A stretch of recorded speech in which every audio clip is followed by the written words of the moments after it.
Assalamualaikum warahmatullahi wabarakatuh. Waalaikumsalam warahmatullahi wabarakatuh. Bismillahirrahmanirrahim. Yang saya hormati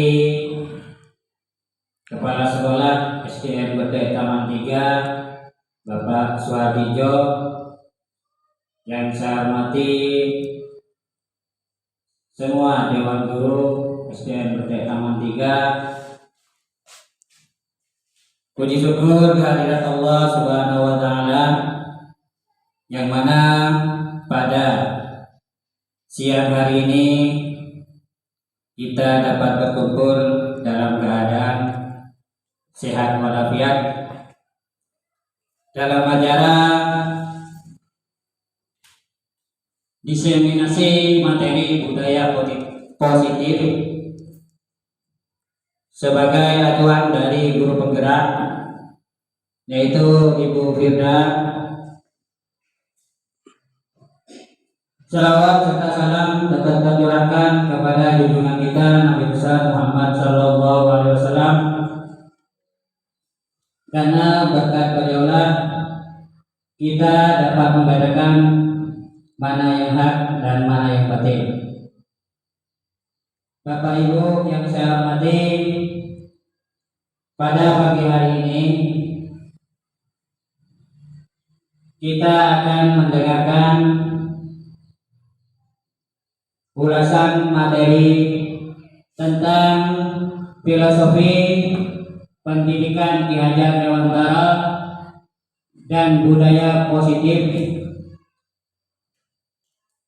yang akan diterapkan kepada anak didik kita semua di SDN Berdek Taman 3. Mudah-mudahan apa yang kita rencanakan nanti bisa berjalan dengan lancar dan bisa bermanfaat bagi kita semua. Amin amin ya rabbal alamin. Bapak Ibu yang saya hormati, untuk menyingkat waktu saya akan membacakan susunan acara pada pagi hari ini, yaitu yang pertama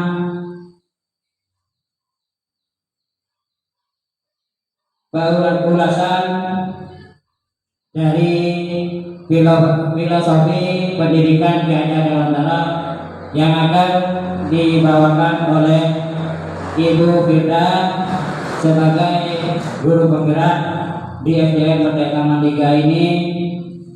Waktu dan tempat saya aturkan.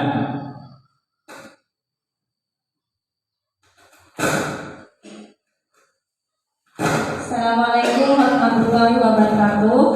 Assalamualaikum warahmatullahi wabarakatuh.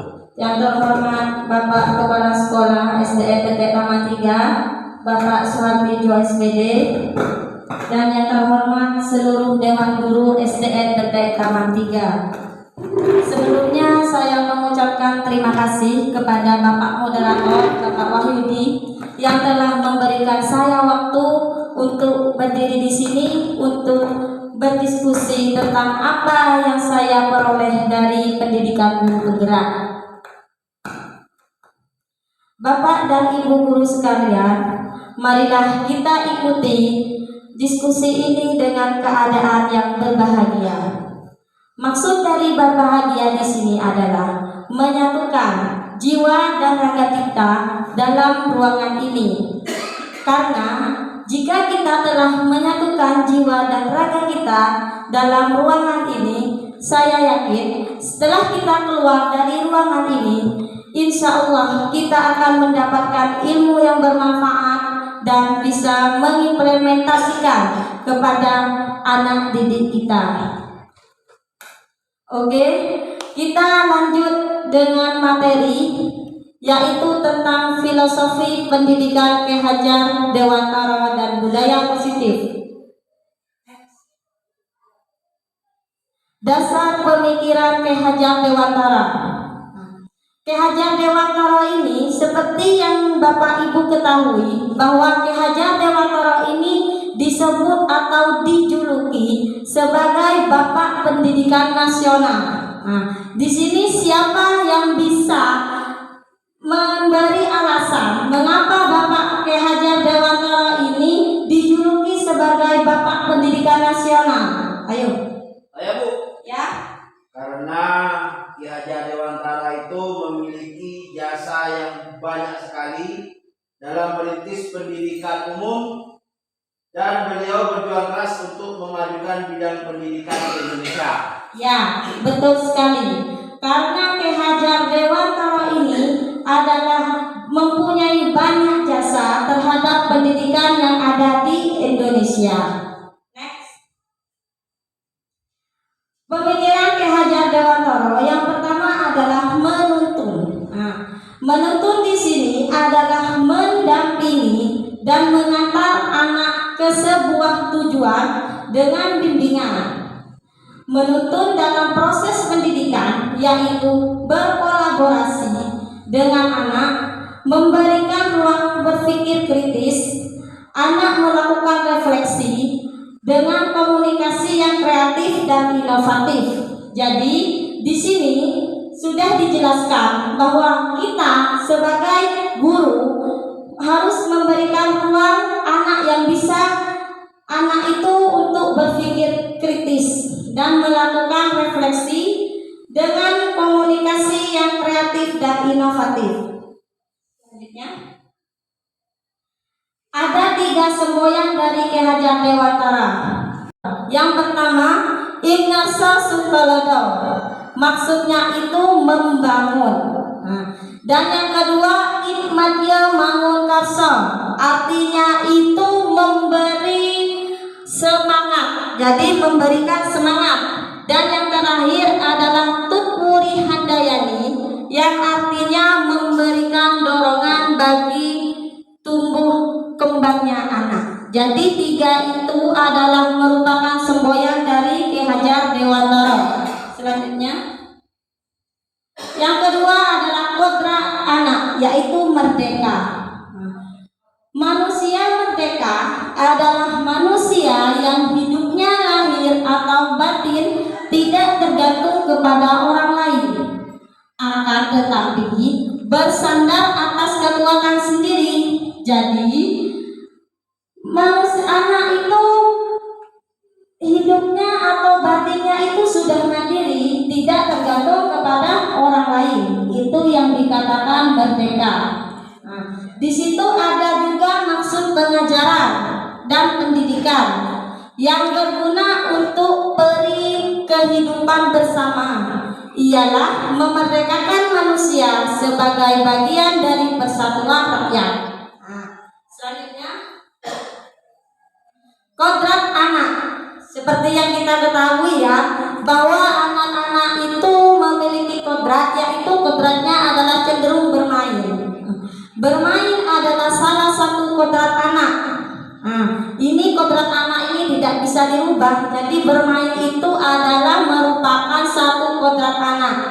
Yang kedua, pikiran, perasaan, kemauan, tenaga sudah ada pada diri anak. Jadi pikiran, perasaan, kemauan, dan tenaga itu sudah ada pada diri anak tersebut.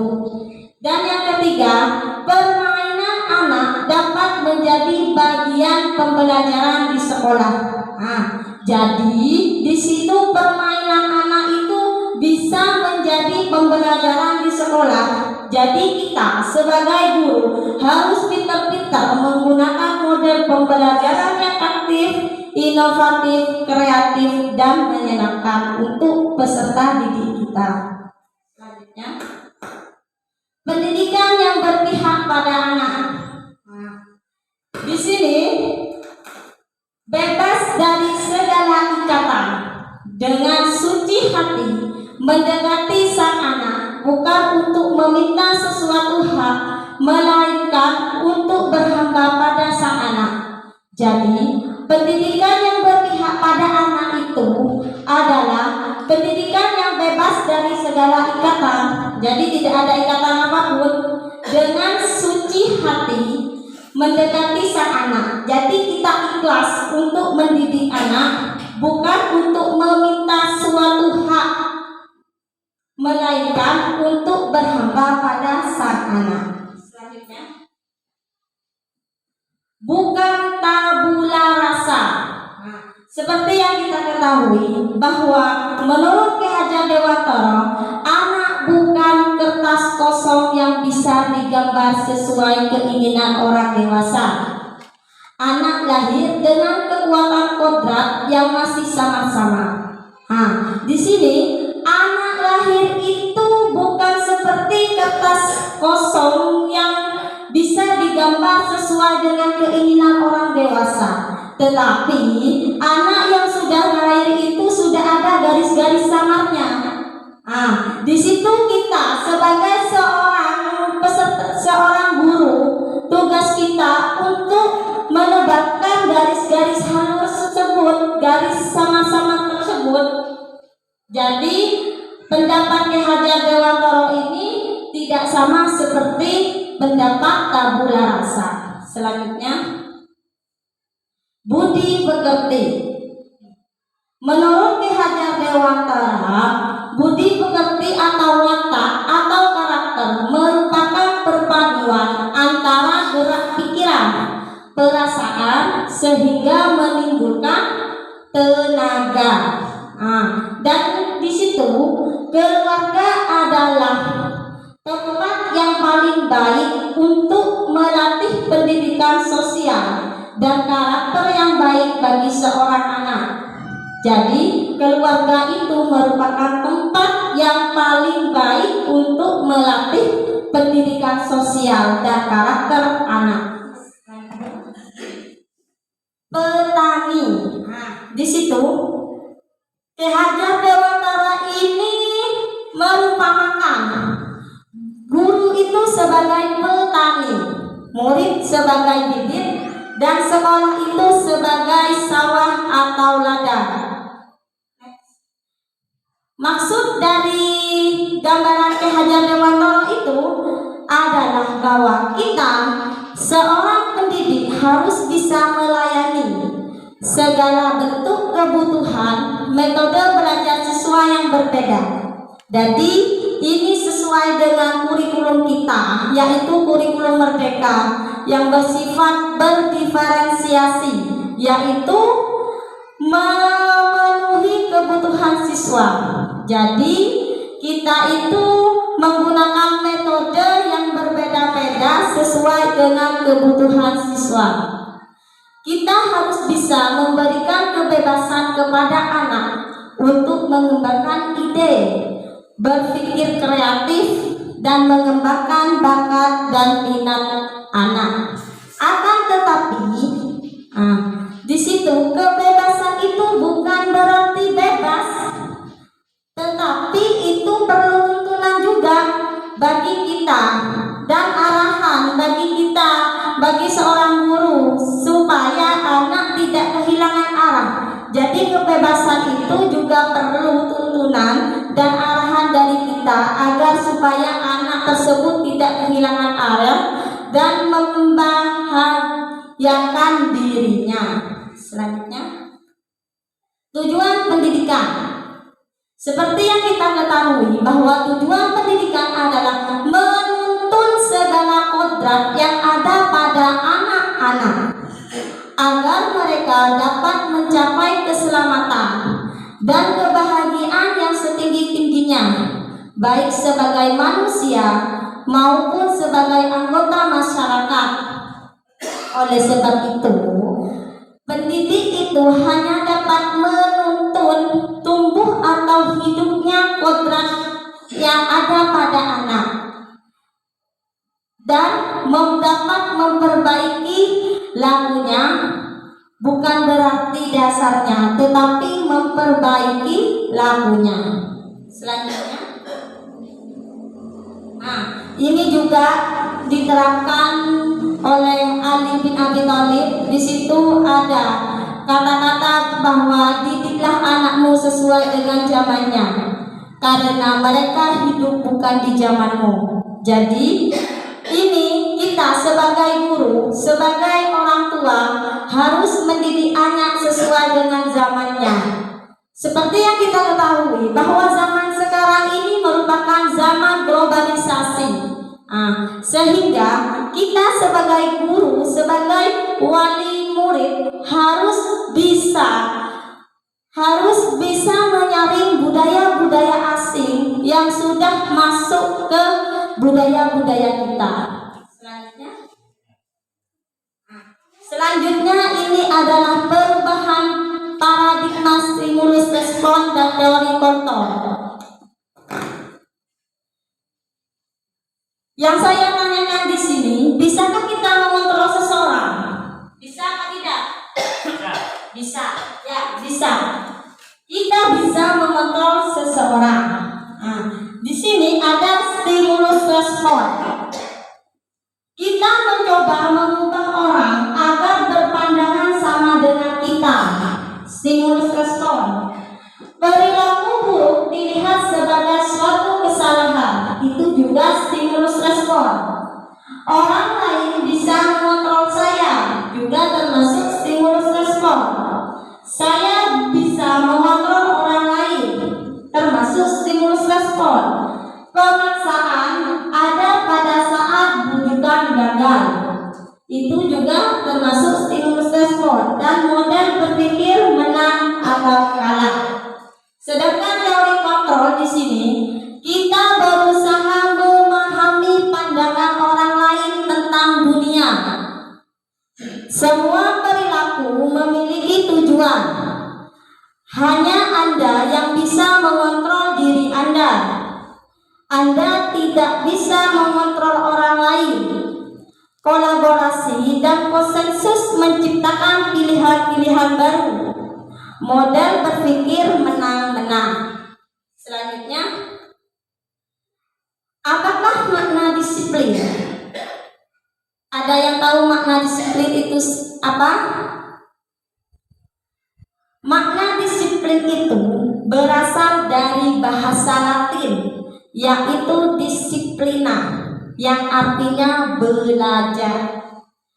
Makna asal dari kata ini berkonotasi dengan disiplin diri dan murid-murid, yaitu Socrates dan Plato. Disiplin diri membuat orang menggali potensinya menuju sebuah tujuan, apa yang dia hargai. Jadi, disiplin diri ini membuat orang menggali potensinya menuju sebuah tujuan apa yang dia hargai. Namun, dalam budaya kita, makna disiplin ini telah berubah menjadi sesuatu yang dilakukan seseorang pada orang lain untuk mendapatkan kepatuhan. Kecenderungan umum adalah menghubungkan disiplin dengan ketidaknyamanan, bukan dengan apa yang kita hargai atau pencapaian suatu tujuan mulia. Jadi, dalam budaya kita ini makna disiplin itu sudah berubah menjadi salah satu yang disalahartikan, yaitu untuk mendapatkan kepatuhan, bukan dengan apa yang kita hargai atau pencapaian suatu tujuan mulia. Selanjutnya, teori motivasi, hukuman dan penghargaan dan restitusi. Teori motivasi perilaku manusia. Yang pertama, motivasi eksternal, untuk menghindari ketidaknyamanan atau hukuman.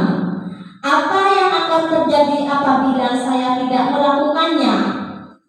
Di situ ada pertanyaan. Itu merupakan motivasi eksternal. Contoh motivasi eksternal yaitu apa yang akan terjadi apabila saya tidak melakukannya. Nah, itu kan merupakan motivasi bagi dari kita sendiri, ya. Selanjutnya itu contoh lagi, untuk mendapatkan imbalan dari orang lain. Contohnya, apa yang akan saya dapatkan apabila saya melakukannya? Nah, jadi kita itu memiliki motivasi untuk mendapatkan imbalan dari orang lain. Motivasi internal, tujuan disiplin positif. Di situ, contohnya untuk menghargai diri sendiri, menjadi insan sesuai harapan kita. Saya akan menjadi orang seperti apa bila saya melakukannya. Nah, jadi itu bertanya pada diri sendiri, saya ini akan menjadi orang seperti apa apabila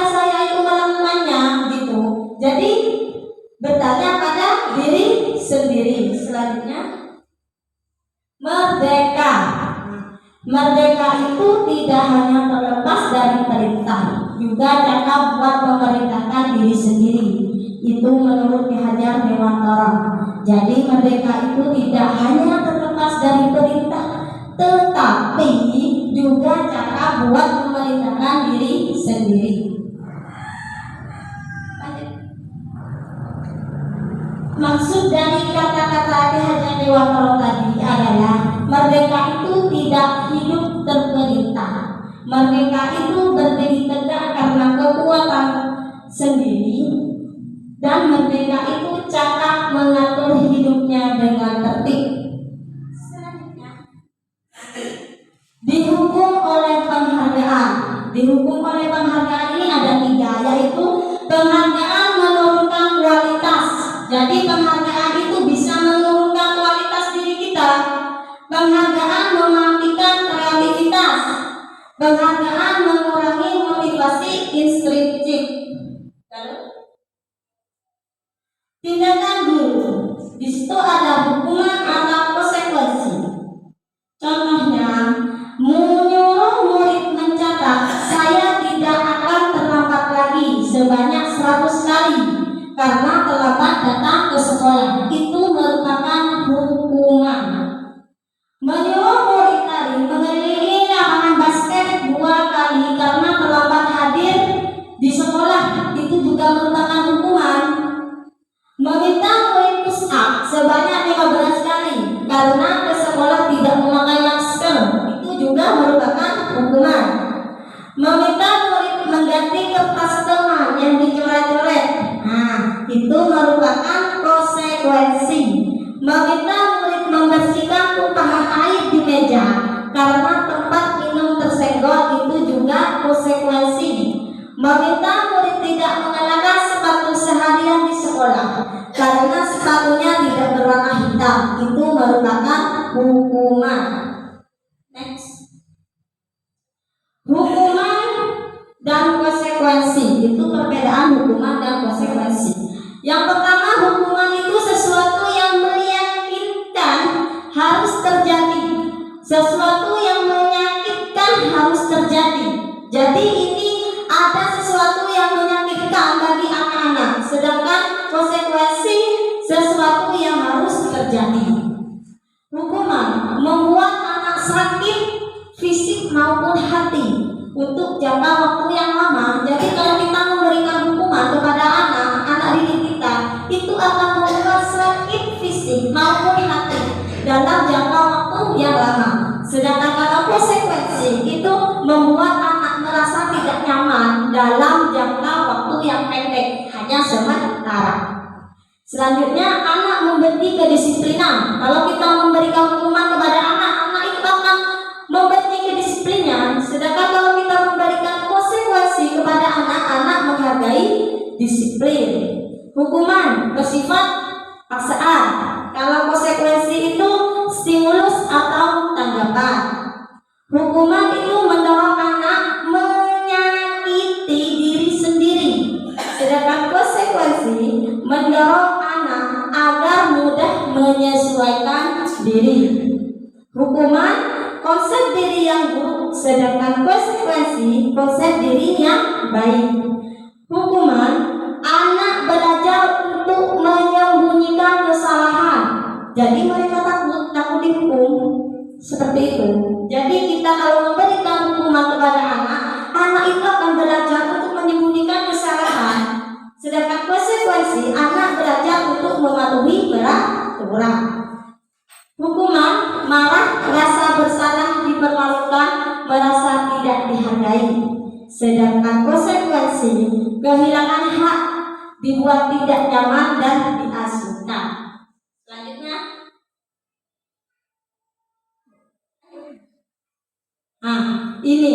ini adalah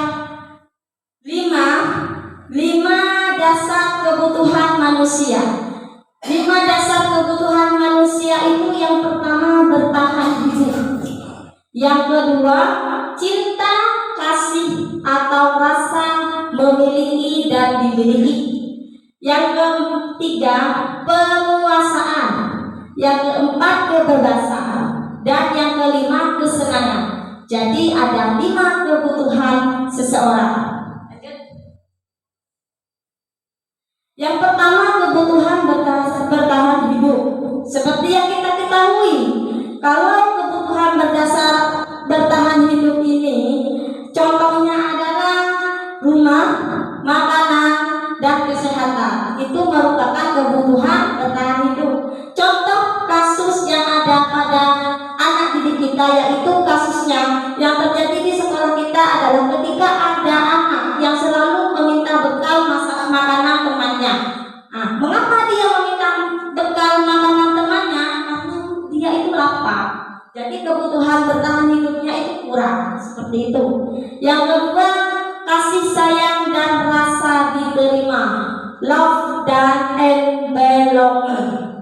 Pada umumnya, anak-anak yang memiliki kebutuhan dasar kasih sayang dan rasa diterima yang tinggi, ingin disukai dan diterima oleh lingkungannya dengan baik. Contohnya ada, contoh kasus yang berada di sekolah ini adalah anak yang selalu diberi bekal makanan dengan menu yang sama setiap hari oleh ibunya. Di sekolah dia membuat masalah dengan mengambil paksa bekal milik temannya. Nah, karena anak itu merasa bosan dengan bekal yang diberikan oleh ibunya. Jadi anak tersebut mengambil paksa bekal milik temannya. Selanjutnya, kebutuhan kebebasan atau freedom. Anak-anak dengan kebutuhan kebebasan atau freedom yang tinggi menginginkan pilihan. Mereka perlu banyak bergerak, menyukai hal-hal yang baru dan menarik, dan suka mencoba-coba. Contoh kasus di sekolah ialah anak yang selalu diberikan bekal makanan dengan menu yang sama tiap hari oleh ibunya. Dia juga mengambil paksa bekal milik temannya. Nah, jadi sama kayak tadi, kebebasannya kurang. Dan yang keempat adalah fun atau kesenangan. Kebutuhan akan kesenangan adalah kebutuhan untuk mencari kesenangan, bermain dan tertawa. Contohnya, kasus yang ada di sekolah yaitu ketika ada anak yang senang mengganggu temannya, anak tersebut merasa jika ekspresi temannya sangat kesal terlihat lucu. Nah, jadi siswa ini merasa kalau mereka itu mengganggu temannya dan temannya itu kesal, dan ekspresi kesal itu mereka melihat bahwa ekspresi kesal itu menjadi lucu. Nah, jadi itu kurang kebutuhan kesenangan. Selanjutnya, kebutuhan penguasaan atau power. Penguasaan atau power merupakan kebutuhan pengakuan atas kemampuan yang berhubungan dengan kekuatan untuk mencapai sesuatu. Contohnya, apabila ada anak yang merasa hebat setelah mengganggu temannya karena temannya menjadi takut dan menuruti keinginannya, maka anak tersebut sedang berusaha memenuhi kebutuhan dasarnya akan kekuasaannya. Contohnya di sini, apabila ada anak yang merasa hebat, wah aku hebat, sudah mengganggu temanku. Nah, itu merupakan anak yang kurang mempunyai kebutuhan penguasaan atau power. Selanjutnya, ini ada 5 posisi kontrol. Ada posisi kontrol sebagai penghukum, pembuat merasa bersalah, teman, pemantau, dan manajer. Di sini saya mempunyai video yaitu tentang perbedaan antara penghukum, pembuat merasa bersalah, teman, pemantau, dan manajer. Ini silahkan ditonton videonya.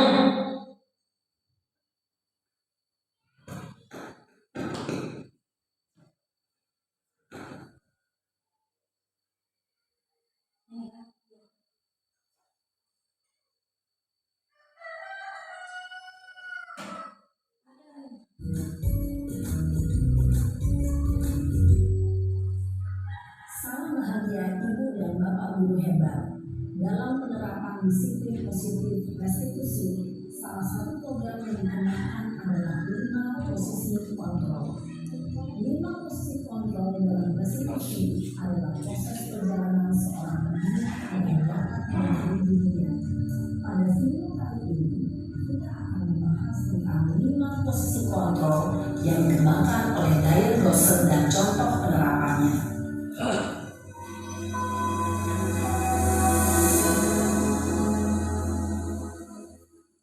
5 posisi kontrol itu adalah: 1. Posisi penghukum. 2. Posisi pembuat merasa bersalah. 3. Posisi teman. 4. Posisi pemantau atau monitor. Dan 5. Posisi manajer.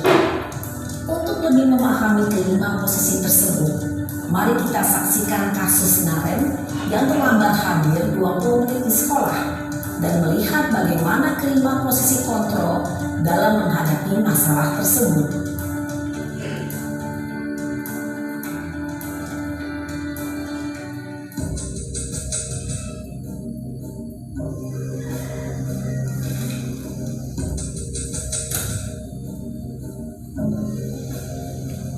Naren!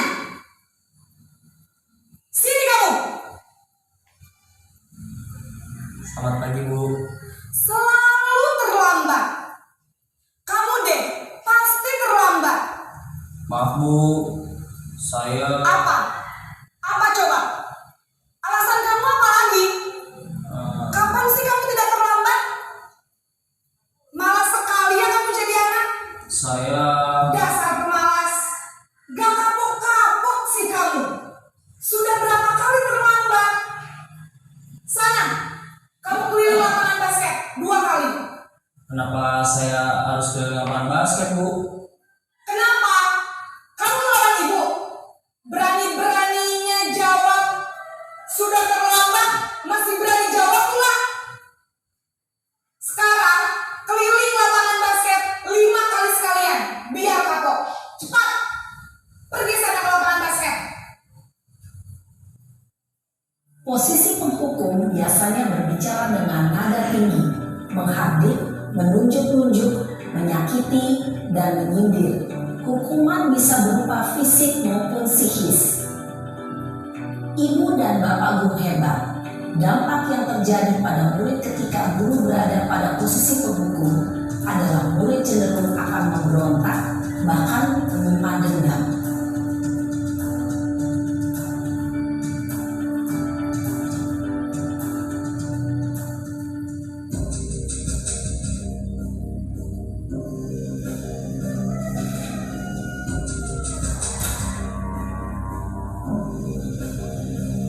Naren!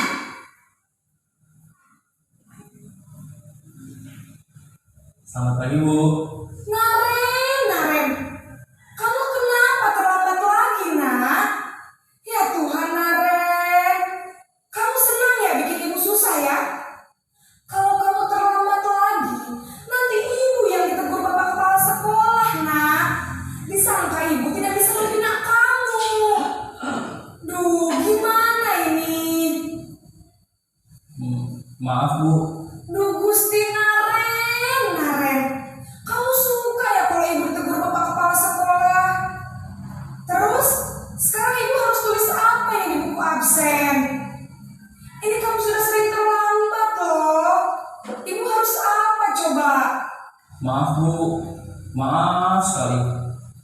Ya sudah, lain kali jangan bikin ibu susah lagi ya nak ya. Ibu tidak akan kuat lagi kalau kamu begini terus. Bisa jantungan kalau ibu ditegur bapak kepala sekolah. Sana cepat ke kelas. Maaf ya, Bu. Maaf sekali. Posisi pembuat rasa bersalah berbicara dengan nada tenang, cenderung lembut. Namun kata-kata yang diutarakan membuat murid merasa menjadi orang yang gagal, memandang buruk dirinya sendiri, merasa tidak berharga, dan tidak sanggup membahagiakan orang lain. Ketika guru mengambil posisi pembuat rasa bersalah, murid akan menganggap dirinya yang bersalah dan ia akan menyimpan emosi negatif tersebut di dalam dirinya.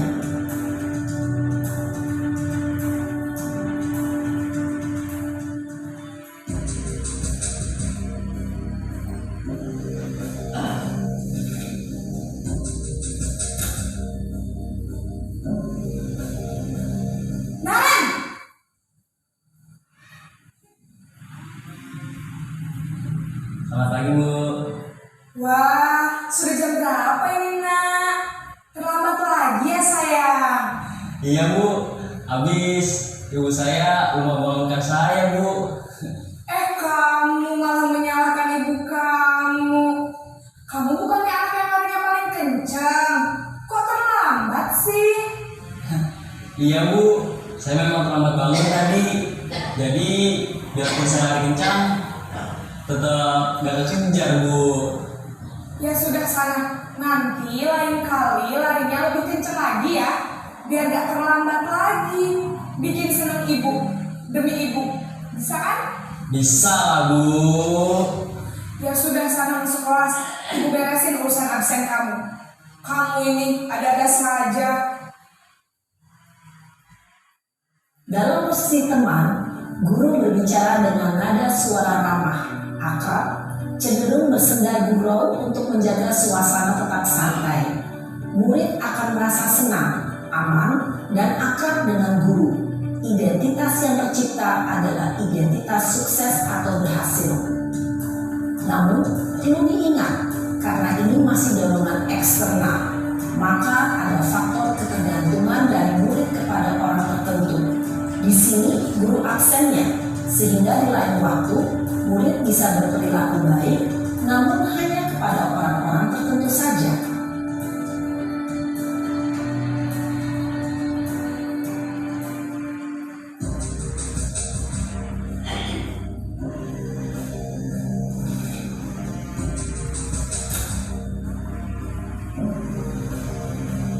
Naren!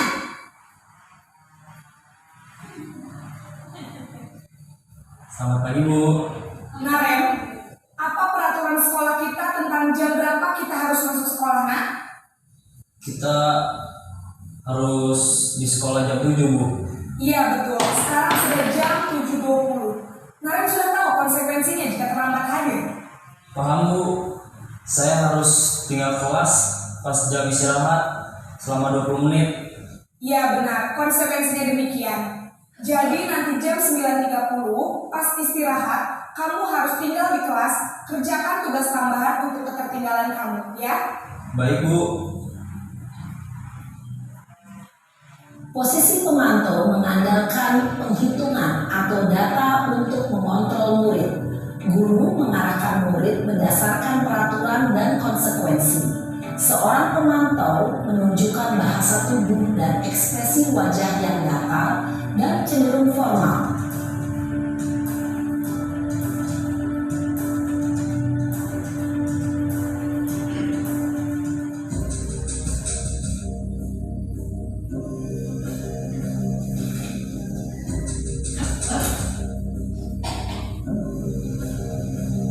Naren!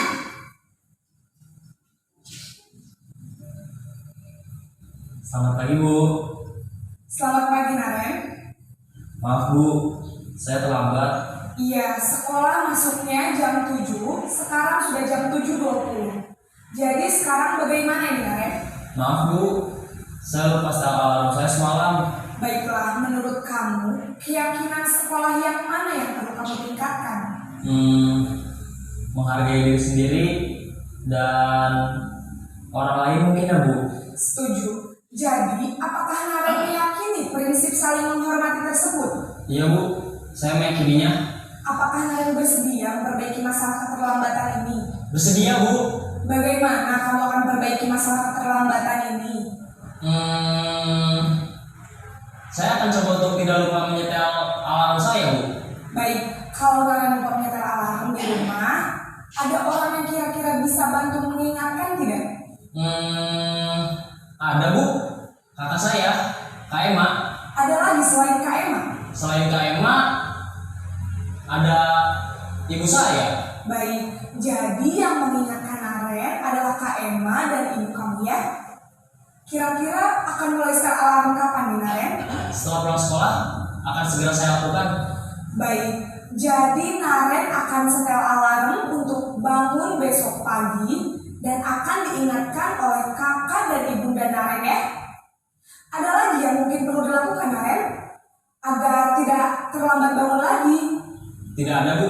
Baik Naren, terima kasih untuk bersama kamu. Sekarang kamu perlu kembali ke kelas untuk belajar. Baik Bu, terima kasih. Posisi manajer adalah posisi kontrol yang disarankan untuk membimbing murid memiliki sikap disiplin yang positif, yaitu murid yang mandiri, bertanggung jawab, dan dapat memecahkan masalah. Tujuan dari posisi ini adalah agar murid dapat berefleksi atas tindakannya. Guru akan dengan tulus memberikan pertanyaan-pertanyaan bermakna, sehingga membuat murid dapat belajar dari kesalahannya dan mencari sebuah solusi untuk menyelesaikannya. Ibu dan Bapak guru hebat, setelah mengamati adegan kelima posisi kontrol tadi, kira-kira posisi mana yang paling ideal? Posisi mana yang dapat menunjang motivasi intrinsik murid? Ya, tentu posisi manajer. Posisi ini memang posisi ideal yang ingin dituju setiap pendidik. Pada posisi inilah, guru dapat menerapkan disiplin positif yang berpihak pada murid, yang memerdekakan murid. Perjalanan seorang pendidik tentunya tidak mudah untuk sampai pada posisi seorang manajer. Namun, tujuan kita pasti, yaitu menciptakan murid-murid yang mandiri, merdeka, dan bertanggung jawab. Semoga penggambaran 5 posisi kontrol yang telah diperlihatkan ini dapat menjadi ajang refleksi bagi kita semua, agar dapat terus mengasah dan menerapkan disiplin positif yang memerdekakan murid. Mari terus berlatih dan bersemangat. Selamat menerapkan. Salam dan bahagia Ibu dan Bapak guru hebat.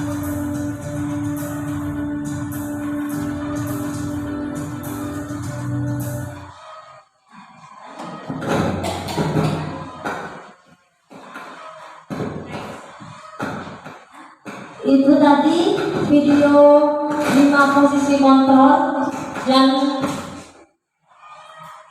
pengimplementasiannya kepada peserta didik kita. Selanjutnya adalah next, restitusi.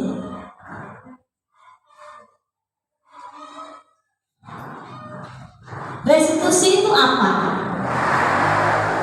Restitusi itu adalah proses menciptakan kondisi bagi murid untuk memperbaiki kesalahan mereka sehingga bisa kembali ke kelompok mereka dengan karakter yang lebih kuat.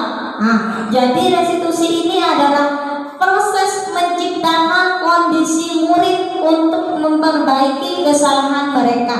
Jadi murid itu sadar kalau mereka sudah berbuat salah. Ada 9 ciri restitusi. Yang pertama, bukan untuk menebus kesalahan, tapi untuk belajar dari kesalahan. Yang kedua, memperbaiki hubungan. Ketiga, tawaran, bukan paksaan. Yang keempat, menuntut untuk melihat ke dalam diri. Yang kelima, mencari kebutuhan dasar yang mendasari tindakan. Yang keenam, cara untuk memperbaiki diri. Ketujuh, fokus pada karakter, bukan tindakan. Yang kedelapan, fokus pada solusi. Dan yang terakhir, mengembalikan murid yang berbuat salah pada kelompoknya. Ini merupakan segitiga restitusi, yang dimana di dalam segitiga tersebut ada menstabilkan identitas, memvalidasi tindakan yang salah, dan menyatakan keyakinan. Selanjutnya, menstabilkan identitas. Contohnya di sini adalah guru berkata, berbuat salah itu hal yang manusiawi. Jadi contohnya itu, berbuat salah itu hal yang manusiawi. Tidak ada manusia yang sempurna. Bapak atau ibu juga salah. Kita pasti bisa menyelesaikan permasalahan ini. Bapak atau ibu tidak tertarik untuk mencari tahu siapa yang benar, siapa yang salah. Bapak atau ibu lebih tertarik untuk menyelesaikan masalah. Kalau kamu menyalahkan dirimu sendiri terus-menerus, apakah kamu bersikap baik pada dirimu? Nah, itu merupakan contoh menstabilkan identitas. Menstabilkan identitas ini bertujuan untuk membuat murid yang merasa gagal karena berbuat salah menjadi positif terhadap dirinya. Jadi apabila ada murid yang berbuat salah itu, kita menstabilkan identitas, maka murid tersebut akan menjadi positif terhadap dirinya sendiri. Yang kedua, validasi tindakan. Contoh di sini ada guru berkata, kamu bisa saja kan melakukan hal yang lebih buruk, tapi kamu tidak melakukannya kan? Kamu pasti punya alasan mengapa melakukannya. Apa yang penting bagi kamu? Kamu boleh tetap berusaha menjaga sikap itu, tapi tambahkan sikap yang lain yang baru. Maukah kamu belajar cara lain untuk mendapat apa yang kamu butuhkan tanpa harus memukul? Apakah kamu bisa melakukan dengan baik besok? Nah, itu merupakan validasi tindakan yang salah. Validasi tindakan yang salah itu bertujuan untuk membantu murid mengenali basic need yang ingin dipenuhinya ketika melakukan kesalahan. Ya, menyatakan keyakinan. Nah, di sini contohnya, apa nilai yang kita percaya di kelas atau di sekolah kita? Nilai-nilai kebajikan atau keyakinan apa yang telah kita sepakati? Kelas yang ideal itu seperti apa sih? Kamu ingin jadi anak seperti apa? Apa yang kamu rasakan ketika kamu melakukan itu? Kamu menjadi orang yang seperti apa? Itu contoh menyatakan keyakinan. Tujuannya adalah agar murid melihat kesalahannya dihubungkan dengan nilai-nilai kebajikan yang diyakininya, mendasari manusia berinteraksi dengan orang lain. Jadi di sini murid itu dapat melihat kesalahannya. Oh iya, aku berbuat salah, saya berbuat salah, seperti itu. Selanjutnya, nah ini dan yang terakhir adalah nilai budaya positif yang telah saya implementasikan kepada murid-murid saya, yaitu tentang budaya positif keyakinan kelas.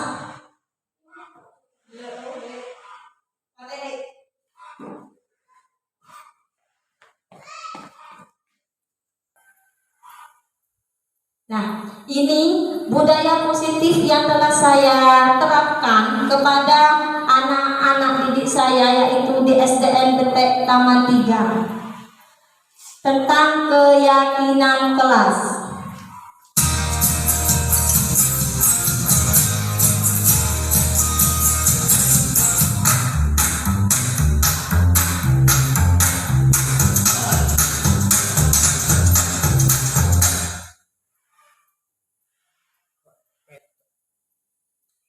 Disiplin positif keyakinan kelas.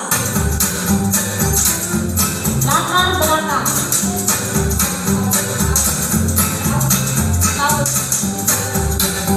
Latar belakang.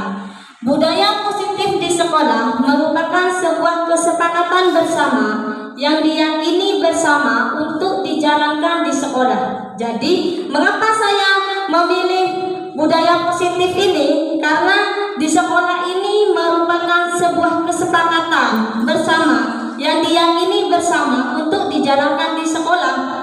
Budaya positif sangat penting bagi siswa dalam mengembangkan kodrat mereka. Oleh karena itu, sekolah perlu menyediakan lingkungan yang positif, sekolah yang ramah anak, agar murid merasa nyaman, merdeka dalam mengembangkan dirinya dengan kepatuhan tanggung jawab dan memiliki karakteristik yang sesuai dengan profil pelajar Pancasila. Profil pelajar Pancasila itu ada berapa kira-kira Bapak dan Ibu? Ada 6. Yang pertama, bertakwa kepada Tuhan yang Maha Esa dan berakhlak mulia. Yang kedua, berkebenekaan global. Yang ketiga, gotong royong. Yang keempat, kreatif. Yang kelima, mandiri. Dan yang keenam, bernalar kritis. Itu merupakan profil pelajar Pancasila.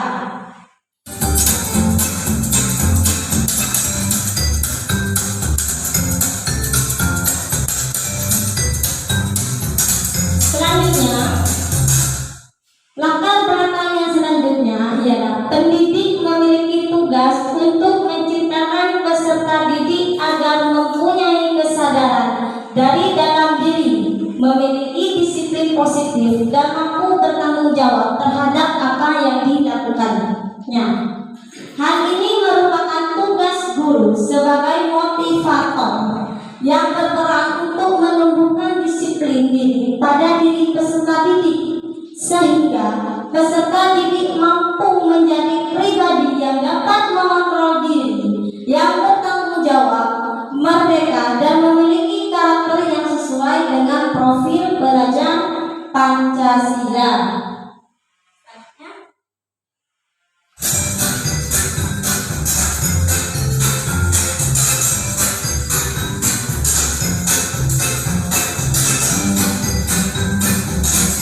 Selanjutnya itu keyakinan kelas.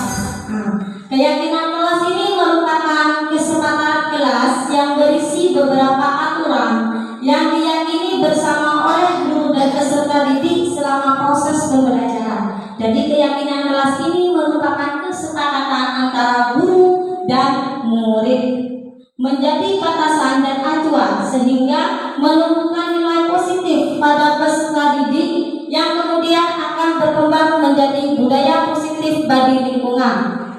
Jadi di sini adalah kita sebagai guru dan murid itu, sebagai guru kita itu memberikan kesepakatan kepada murid dan meyakini bersama oleh guru dan murid.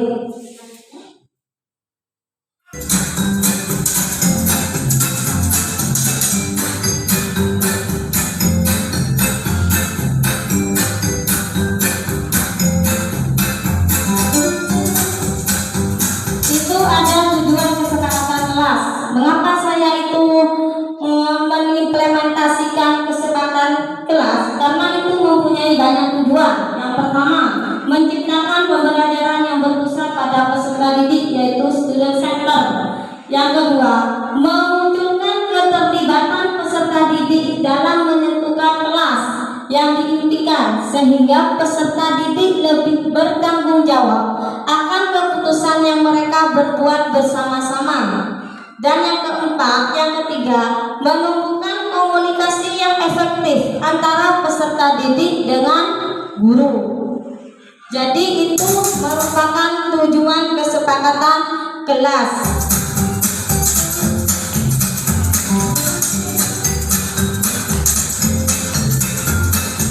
Selanjutnya, paduan menyusun kesepakatan kelas.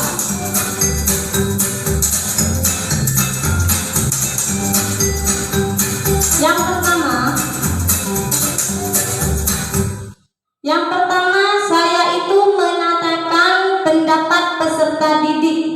Jadi di sini saya mengizinkan peserta didik menyampaikan masalah yang dihadapi di kelas.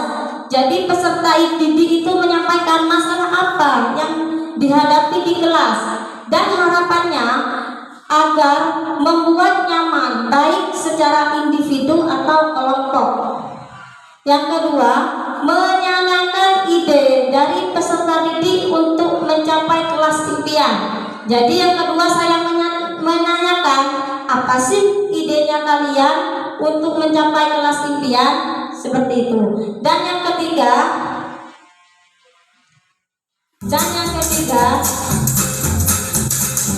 yaitu melakukan diskusi untuk mendapatkan umpan balik. Jadi yang ketiga itu saya dan murid tersebut dan semua murid itu melakukan diskusi agar mendapatkan umpan balik. Selanjutnya,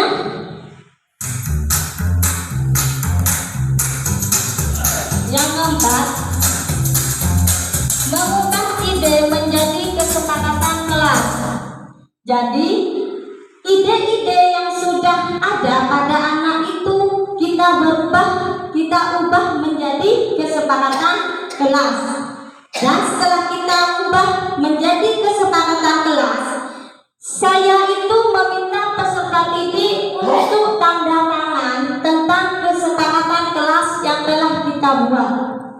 Dan yang terakhir, yaitu melihat bersama-sama poster atau kontrak kesepakatan kelas yang telah dibuat. Jadi setelah membuat kesepakatan kelas, kita itu melihat bersama-sama poster yang telah kita buat. Selanjutnya,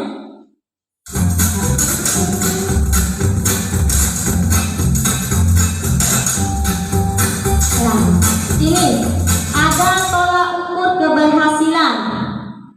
Yang pertama, terciptanya suasana belajar yang aman, nyaman, tertib, dan disiplin. Yang kedua, seluruh warga sekolah mampu bersinergi dalam menciptakan ekosistem pendidikan yang baik di sekolah. Yang ketiga, terwujudnya profil pelajar Pancasila.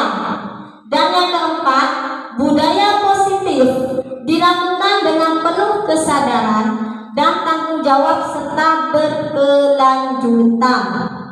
Jadi di situ kita itu dengan sadar, anak itu akan sadar dan mempunyai tanggung jawab apabila ada anak yang melanggar kesepakatan tersebut. Selanjutnya,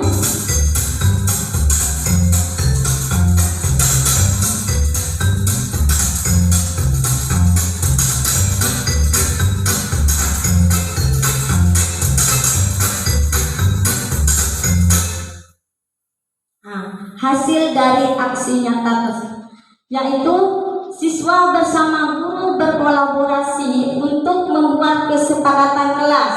Seperti yang kita ketahui tadi, saya bersama siswa berkolaborasi untuk membuat kesepakatan kelas dan membuat komitmen untuk menjadikan kesepakatan tersebut menjadi keyakinan kelas yang akan mereka lakukan bersama-sama. Guru bersama siswa juga berdiskusi mengenai konsekuensinya jika ada yang tidak melakukan keyakinan kelas. Jadi guru dan siswa itu apabila ada yang tidak melakukan keyakinan kelas, maka itu menetapkan konsekuensinya itu apa. Sehingga siswa memahami bahwa setiap perilaku baik dan tidak baik itu memiliki konsekuensi juga dilakukan setelah keyakinan kelas disepakati bersama-sama. Seperti itu. Lanjut.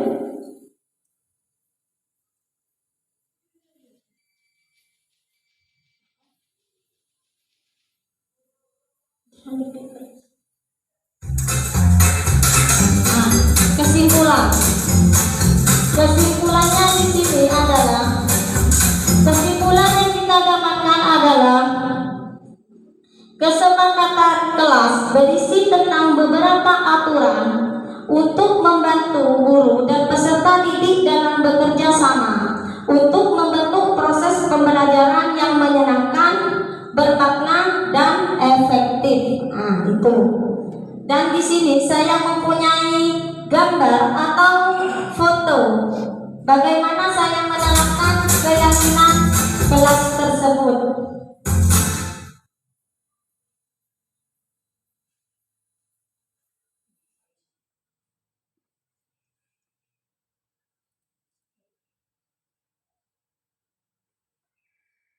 Nah, ini dokumentasi keyakinan kelas yang saya buat. Yang pertama itu anak mempunyai ide, dan ide tersebut ditulis di dalam kertas yang berwarna-warni. Setelah ide tersebut ditulis, ditempelkan. Setelah ditempelkan, Kita setelah ditempelkan itu kita buat peraturan kelas seperti itu. Mungkin cukup sekian presentasi saya, kurang lebihnya saya mohon maaf. Saya kembalikan lagi ke Bapak Moderator.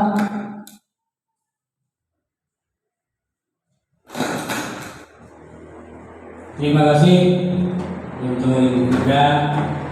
Beri aplaus untuk Ibu Firda. Ya, untuk acara selanjutnya, mungkin di antara Bapak Ibu ada yang mau bertanya atau memberi masukan yang bisa membangun atau memberi tambahan tentang masalah implementasi teori Ki Hajar Dewantara yang dikaitkan dengan kurikulum Merdeka pada saat ini yang mengacu pada peserta didik dalam mendidik siswa, yaitu menuntun kodrat anak, terus pendidikan yang berpihak pada anak, tabula rasa, dan juga budi pekerti. Monggo Bapak Ibu, mungkin ada yang mau bertanya? Bapak Dia, ya monggo. Saya mau bertanya.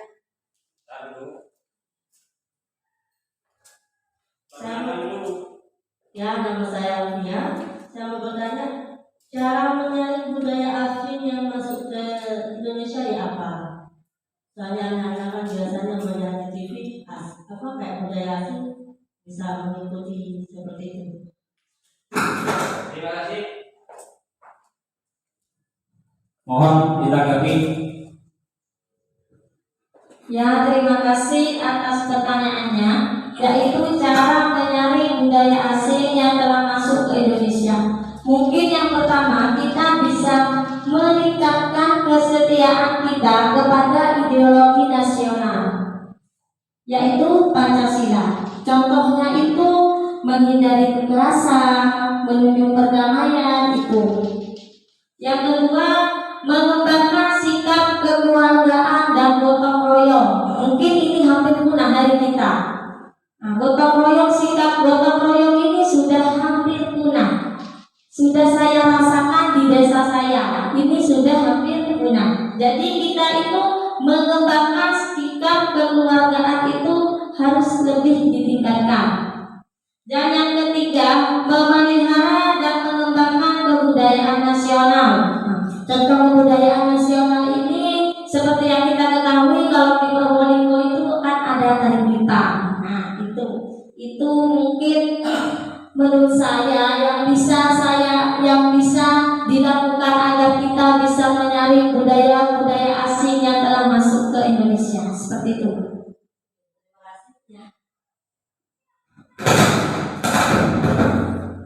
Terima kasih Ibu Firda. Mungkin yang lain atau sudah cukup? Cukup, Jelas? tidak Pak. Tidak. Terima kasih kepada semua Bapak Ibu.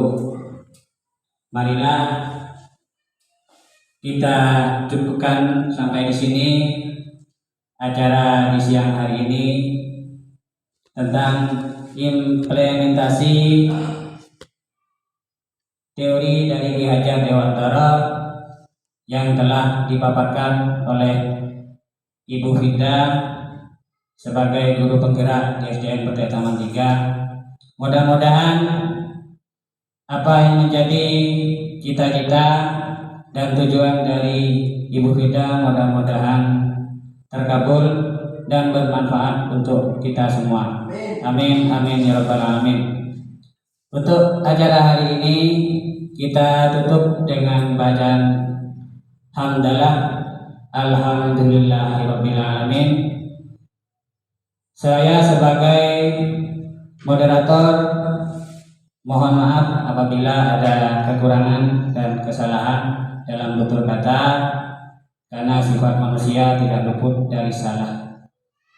Wabillahi taufiq wal hidayah wa ridha inayah. Wassalamualaikum warahmatullahi wabarakatuh. Waalaikumsalam warahmatullahi wabarakatuh.